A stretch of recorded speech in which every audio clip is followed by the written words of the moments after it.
वर्णानामर्थसंघानां रसानां छन्दसामपि मंगलानां च कर्तारो वंदे वाणी विनायको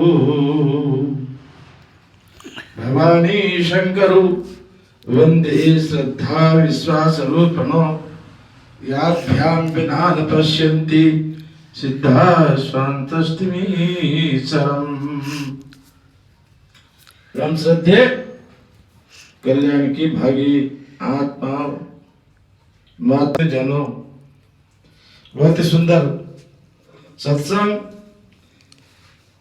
मास प्राण रामायण संतों का दर्शन कीर्तन आप लोग श्रवण कर रहे हो। तो हर क्षेत्र में गुरु का विशेष महत्व है और गुरु होना जरूरी है, अर्थात गुरु जरूर बनाना चाहिए। लेकिन आज सबसे बड़ी गड़बड़ी जो है गुरु वाले मामले में होती है। आप लोगों को देखा ही है कितने बड़े बड़े गुरु अभी जेल में पड़े हुए हैं। वास्तव में वो गुरु होते ही नहीं है, ज्ञान होता ही नहीं है, ज्ञान की परिभाषा तक वो जानते नहीं है।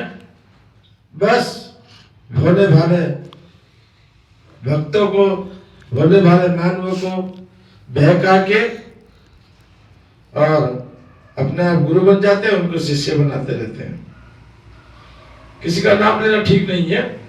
बाकी एक गुरु का तो यहां तक था कि 700 एकड़ जमीन, 700 एकड़ जमीन बोले एक आदमी के पास, 4.5 करोड़ शिष्य, 450 आश्रम। अब बताइए 4.5 करोड़ शिष्यों को कब नमोनायण करता होगा, कब उनके साथ वार्तालाप करते होंगे, कब उनके शंका का समाधान करते होंगे। गुरु का मतलब तो होता है जो हमको अज्ञान से निकालकर ज्ञान में लाए, अंधकार से निकालकर प्रकाश में लाए। अर्थात जो भी शिष्य की शंकाएं हो, जो भी परेशानियां हो, उनको दूर करे, न कि शिष्य को लूटे। लेकिन समय की बात है, ऐसा गुरु होना चाहिए ब्रह्मानंदम परम सुखदम केवल ज्ञान मूर्तिम, जो ब्रह्म में आनंद में मगन हो,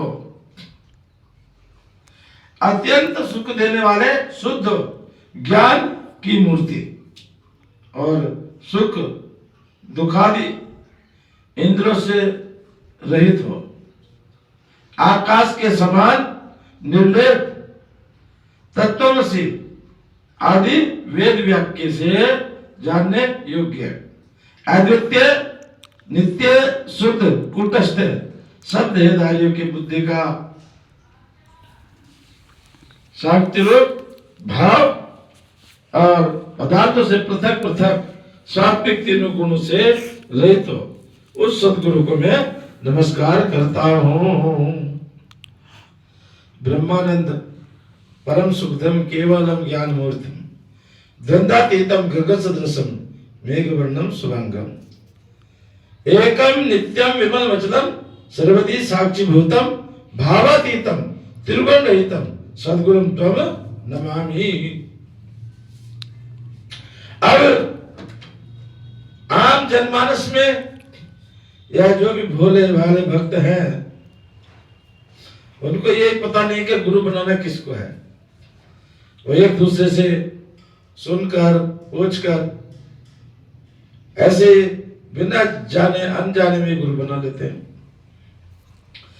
और ये ठग गुरु कहिए इनको, ये बड़े तरीके से अपना माया जाल फैलाते हैं।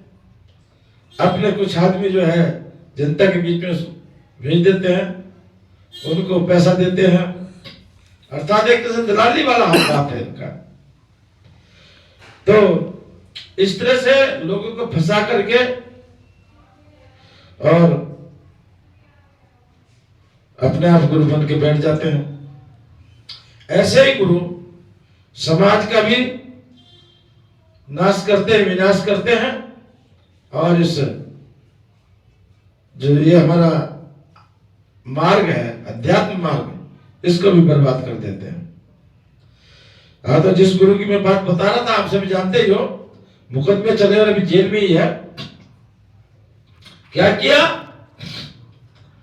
कुछ ऐसे दलाल शिष्य बना लिए जो 4 शिष्य, 5 शिष्य, 10 शिष्य लेके आएगा, उसको 1 लाख रुपया दे जाएगा या 10,000 रुपया दे जाएगा। फिर जब वो आकर के शिष्य बन गए तो उसको फिर कहता है आप जो है 4 शिष्य और बनाओ, ये तुम्हारी गुरु दीक्षा है। अब फिर 4 अपने घर परिवार, बच्चे, रिश्तेदार, उनको लाके गुरु बनवा से शिष्य बनवाए, दीक्षा दिलाए। फिर उन 4 को कहे कि तुम भी 4 लाओ, है, ये परंपरा है और ये दक्षिणा है।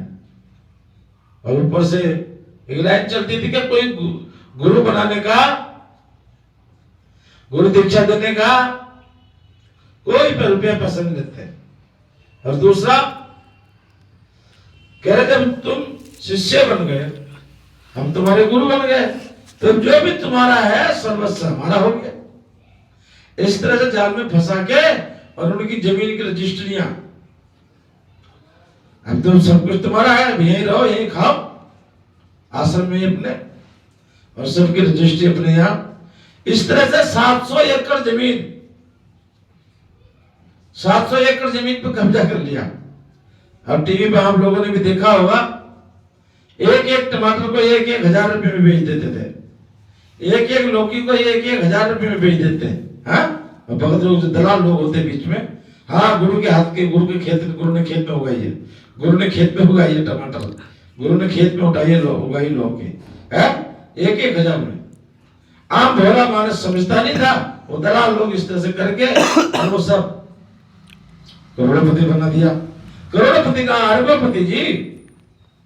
450 आश्रम आज की समय में, इस महंगाई के युग में एक आदमी बड़ी मुश्किल से अपना घर बना पाता है, पूरा परिवार लगता है, तब जाके अगर ये अपना एक घर बना लिया और आराम से गुजारा हो गया तो समझ लो बहुत बड़ी बात है।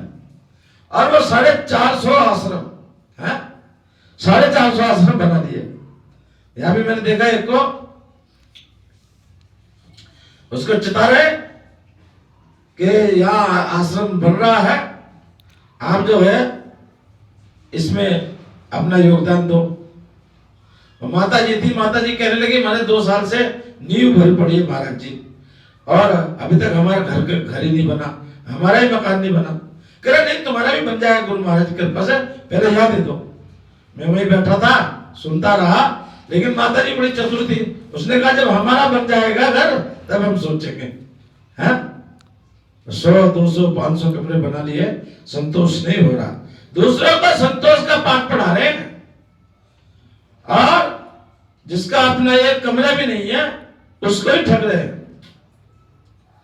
मुझे एक बात है, कमरे खाली पड़ रहते हैं, और जिसको बेचारा किराए पे रह रहा है उसी से पैसा भाग रहे हैं। तो इस तरह के जो गुरु होते हैं, आम भाषा में कहते हैं लोभी गुरु लालची चेला। और इसमें कुछ लोगों को ऐसा बहम डाल दिया जाता है, अगर आपने एक बार गुरु बना लिया तो बस बना लिया, अब इसमें कोई सुधार नहीं हो सकता। लेकिन संन्यास पद्धति में ऐसा नहीं है। वो क्या कहते हैं, गुरु गुंगे गुरु बावले, हैं, भला भाई गुंगा बावला गुरु हो सकता है क्या? गुरु गुंगे गुरु बावले गुरुदेवन के देव है, और देवताओं से बड़ा देवता है, इस तरह का प्रचार करते हैं। गुरु गुंगे गुरु बावले गुरुदेवन के देव। अब बताइए आप, गुंगा बावला कैसे गुरु हो सकता है? अर्थात जो काम उसको नहीं आता वो दूसरे को कैसे सिखा सकता है?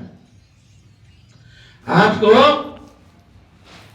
गाड़ी चलाना नहीं आता, ड्राइविंग करना नहीं आता, तो क्या तुम दूसरे को सिखा दोगे? नहीं सिखा सकते। आपको भोजन बनाना नहीं आता तो क्या तुम दूसरे को भोजन बनाना सिखा दोगे? नहीं सिखा सकते। जो काम आप जानोगे वही आप दूसरों को सिखा सकते हैं। लेकिन उन्होंने वहां पे बड़ा सीधा सा रास्ता ढूंढ लिया कि जे गुरु गुंगे गुरु बावले। बताइए, गुंगे बावले भी सारे गुरु हो गए हैं? गुरु गुंगे गुरु बावले, गुरुदेवन के देव, और देवता के ऊपर भी देव। हे भगवान, और हमारे हिंदू धर्म का पतन होने का कारण भी मुख्य ये भ्रष्टाचार है। इसमें एक कबीरदास जी का दोहा किसका है? गुरु गोविंद दो खड़े, गुरु गोविंद दो खड़े, काके लागू पाए, बलिहारी गुरु आपने, गोविंद दियो बताए। इस दोहे का बहुत हाथ है। इसकी वजह से बहुत भ्रष्टाचार फैला है। वो कह रहे गुरु गोविंद दो खड़े, काके लागू पाए। पहले किसकी पूजा करो? गुरु जी और भगवान दोनों सामने सामने खड़े हैं। गुरु गोविंद दो खड़े, काके लागू पाए, बलिहारी गुरु आप पर, गोविंद दियो बताए। कैसे ढंग से रचना किया कि हे गुरु महाराज बलिहारी, मैं तो पहले आपकी पूजा करूंगा क्योंकि आपने तो भगवान को बताया। अब कोई पूछने वाला हो, भगवान की सत्ता से, भगवान की कृपा से तो तुम पैदा हुए, तुम्हारे गुरुजी पैदा हुए। भगवान की कृपा से तुम्हारे गुरुजी चलते हैं, भगवान की कृपा से तुम चलते हो। बना ईश्वर के बिना कौन सा गुरु बड़ा हो जाएगा? ईश्वर तो अजर अमर है, अविनाशी है। गुरु को तो सबको जाना पड़ता है। तो इस तरह का जो ये व्यवहार है, इसने बड़ा भारी, बहुत भारी हमारे हिंदू धर्म का, सनातन धर्म का नुकसान किया है। यहां तो कहते हैं नित्यम ब्रह्म निराकारम निर्गुण बोधयेत परम, भासते भाय भाव दियो दीपांतर तथा। अर्थात जो नित्य ब्रह्म में, अर्थात ब्रह्म को जानता हो, ब्रह्म में निवास करता हो, ब्रह्म में विचरण करता हो, जिसने ब्रह्म को समझा हो, तो उसको गुरु बनाना चाहिए। गुरु श्रो गुरु देवो गुरु बंधु शरीर नाम, गुरु आत्मा गुरु जीव गुरु विद्यते। गुरु शिव के समान है। कब? जब गुरु को ज्ञान हो। कौन सा ज्ञान? अध्यात्म ज्ञान, आत्मज्ञान, संसार का ज्ञान नहीं। गुरु शिव के समान है, गुरु देवता है, और गुरु सब शरीरधारियों का बंधु है।